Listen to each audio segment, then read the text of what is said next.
Now a certain man was sick, named Lazarus of Bethany, the town of Mary and her sister Martha. It was that Mary which anointed the Lord with ointment, and wiped his feet with her hair, whose brother Lazarus was sick. Therefore his sisters sent unto him, saying, Lord, behold, he whom thou lovest is sick. This sickness is not unto death, but for the glory of God, that the Son of God might be glorified thereby. Now Jesus loved Martha and her sister and Lazarus. When he had heard therefore that he was sick, he abode 2 days still in the same place where he was. Then after that saith he to his disciples, Let us go into Judea again. Master, the Jews of late sought to stone thee, and goest thou thither again? Are there not 12 hours in the day? If any man walk in the day, he stumbleth not, because he seeth the light of this world. But if a man walk in the night, he stumbleth, because there is no light in him. Our friend Lazarus sleepeth, but I go, that I may awake him out of sleep. Lord, if he sleep, he shall do well.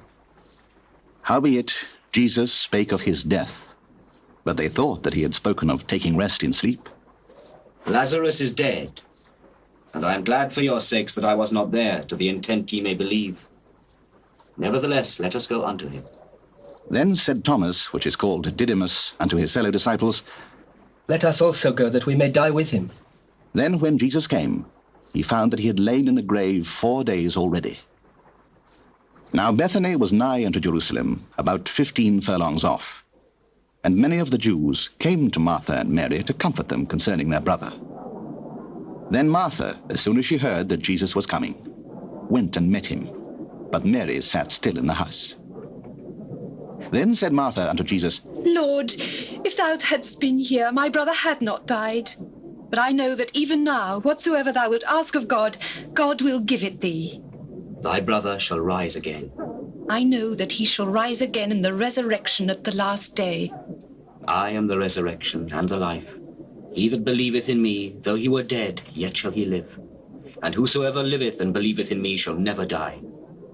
Believest thou this? Yea, Lord. I believe that thou art the Christ, the Son of God, which should come into the world.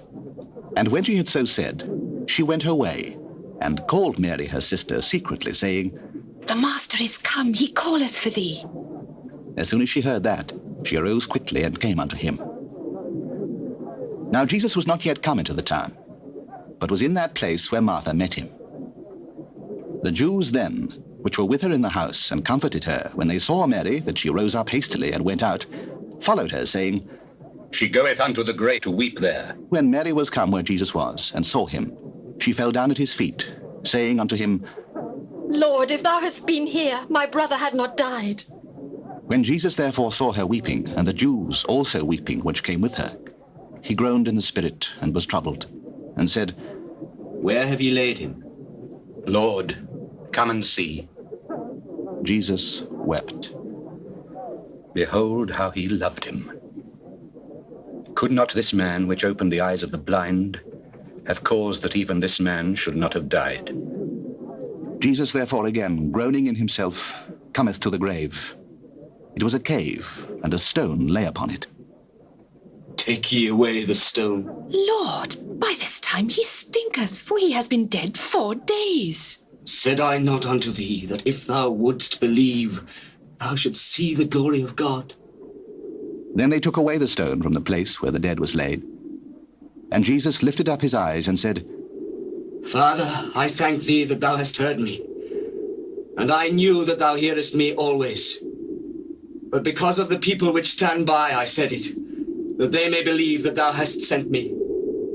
And when he had thus spoken, he cried with a loud voice, Lazarus, come forth! And he that was dead came forth, bound hand and foot with grave clothes, and his face was bound about with a napkin. Jesus saith unto them, Loose him, and let him go. Then many of the Jews which came to Mary and had seen the things which Jesus did believed on him.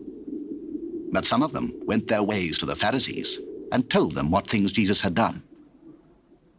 Then gathered the chief priests and the Pharisees a council, and said, What do we? For this man doeth many miracles. If we let him thus alone, all men will believe on him. And the Romans shall come and take away both our place and nation. And one of them, named Caiaphas, being the high priest that same year, said unto them, Ye know nothing at all, nor consider that it is expedient for us that one man should die for the people, and that the whole nation perish not. And this spake he not of himself, but being high priest that year, he prophesied that Jesus should die for that nation, and not for that nation only, but that also he should gather together in one the children of God that were scattered abroad. Then from that day forth they took counsel together for to put him to death.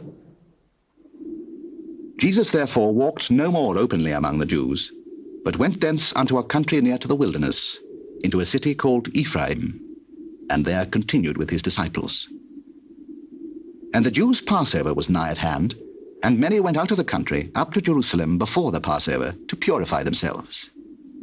Then sought they for Jesus, and spake among themselves as they stood in the temple, What think ye? That he will not come to the feast?